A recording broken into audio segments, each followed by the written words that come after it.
السلام علیکم اسٹوڈینٹس، کیسے ہیں آپ؟ آج کا جو ہمارا لیکچر 7واں لیکچر ہے وہ ہے پینک ڈس آرڈر پر، کہ پینک ڈس آرڈر کیا ہے اور اس کی علامات جو ہیں وہ کیا ہیں۔ اچھا، مستقل تشویش جو کسی خاص صورتحال سے متعلق نہیں ہوتی، ٹھیک ہے، لیکن پوری شدت سے فرد پر چھا جاتی ہے۔ مستقل تشویش کا مطلب ہے کہ ہر وقت ایک خوف جسے آپ کہتے ہیں وہ انسان پہ جو ہے وہ طاری رہتا ہے، ٹھیک ہے، اور دورے پڑتے ہیں اس کیفیت میں۔ اس کی جو پہلی جو ہم نے ڈس آرڈرز پڑھے تھے اس کے اندر دوروں کا ذکر نہیں تھا، اس میں باقاعدہ جو ہے وہ دورے پڑتے ہیں اور اردو میں سے ہراسانی جو ہے کہتے ہیں۔ یہ تشویش پہ مبنی ایسا مرض ہے جس میں فرد پر دورے کی کیفیت طاری ہوتی ہے، ٹھیک ہے جی۔ پینک ڈس آرڈر کے مرض کی نمایاں علامات اچانک طاری ہونے والے اضطرابی دورے ہیں جو فرد کو بار بار پڑتے ہیں، تو ایک دم سے جو ہے وہ دورے پڑنا شروع ہو جاتے ہیں۔ دورے کے دوران فرد غیر متوقع طور پر عجیب و غریب علامات کا مظاہرہ کرتا ہے۔ اس پر اضطراب، خوف، دہشت، ٹھیک ہے، کی کیفیت طاری ہو جاتی ہے، گویا قیامت آنے والی ہے۔ فرد اس طرح کی شکایت کرتا ہے کہ نہ صرف تباہی بلکہ دہشت ناک تباہی آنے والی ہے، اس کا دم گھٹتا ہے، گویا جان نکل رہی ہے۔ اچھا، یہ کیفیت کچھ دیر جاری رہتی ہے، پھر رفتہ رفتہ فرد کی حالت بہتر ہونے لگتی ہے۔ دورے کے دوران فرد کی حالت ابتر ہو جاتی ہے، اسے نہ صرف سانس لینے میں دقت ہوتی ہے بلکہ اس کا دم بھی گھٹتا ہے، سر چکراتا ہے، بہت زیادہ پسینہ آتا ہے، دل ڈوبنے لگتا ہے، کپکپی طاری ہو جاتی ہے، سینے میں درد اور متلی کی شکایت بھی ہوتی ہے۔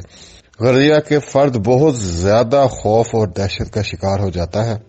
ڈی ایس ایم 4 کے مطابق شدید خوف و پریشانی میں فرد پر جو 4 علامات ہیں وہ ظاہر ہوتی ہیں، اور 10 منٹ تک ان کی شدت انتہا کو پہنچ جائے تو اسے پینک اٹیک جو ہے نا وہ کہا جاتا ہے۔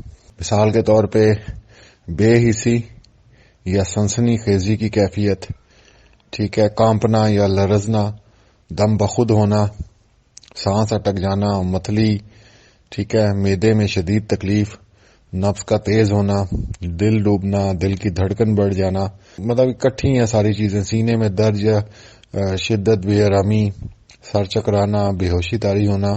اچھا، شدید سردی یا شدید حرارت سے جو ہے وہ کانپنا اور پسینہ آنا، ٹھیک ہے، تو یہ جو صورتیں ہیں اس کا مطلب ہے کہ اسے پینک اٹیک ہوا ہے۔ اچھا، اس کے آگے جو ہے وہ 2 طرح کی چیزیں ہیں، ایک انکیوٹ پینک ہے اور ایک کیوٹ پینک ہے، ٹھیک ہے، غیر متوقع اور متوقع دورہ جو ہے اس کو کہا جاتا ہے۔ مثال کے طور پہ اگر ہم غیر متوقع دورے کی بات کرتے ہیں تو اس صورت میں بغیر کسی واضح وجہ کے فرد پر اچانک ہراسانی کی علامات چھا جاتی ہیں۔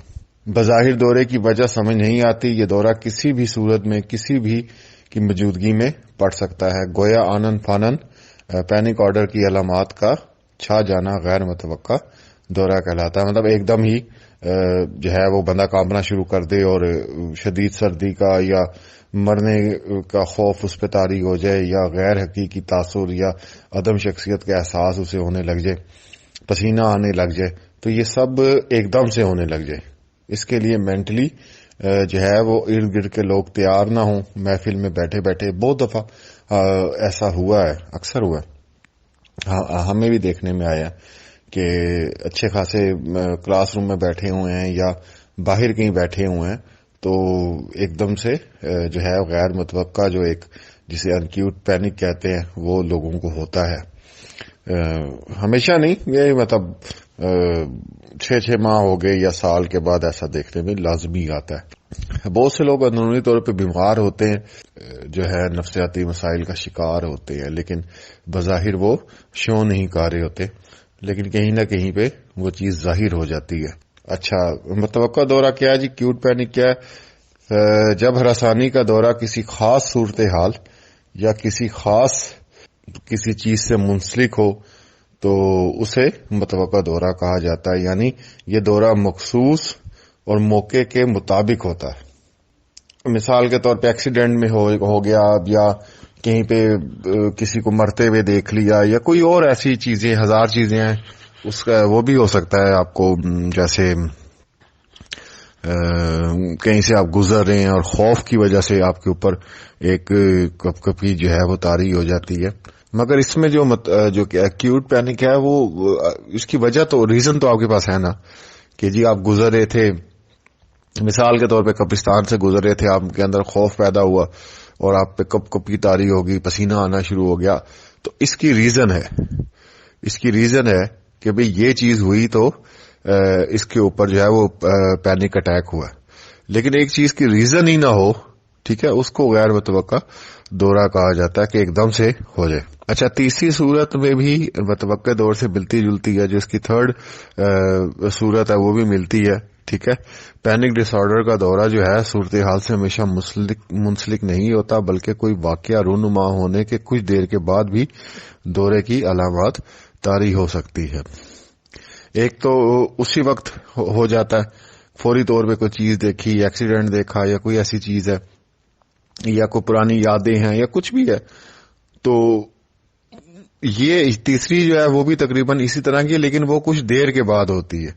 ظاہری کی بات ہے کہ انسان جو ہے ان چیزوں کو آبزرو کرتا یہ اکثر یہ زیادہ چیزیں جو ہوتی ہیں یہ کسی کی فوتگی پہ ہو جاتی ہیں. آپ نے دیکھا ہوگا کوئی قریبی اگر فوت ہو جائے تو پھر خواتین کو زیادہ جو ہے وہ پینک جو ہے اٹیکس ہوتے ہیں، بے ہوش ہو جاتی ہیں بیچاری، روتے روتے ہو جاتی ہیں یا سوچتے سوچتے بے ہوش ہو جاتی ہیں.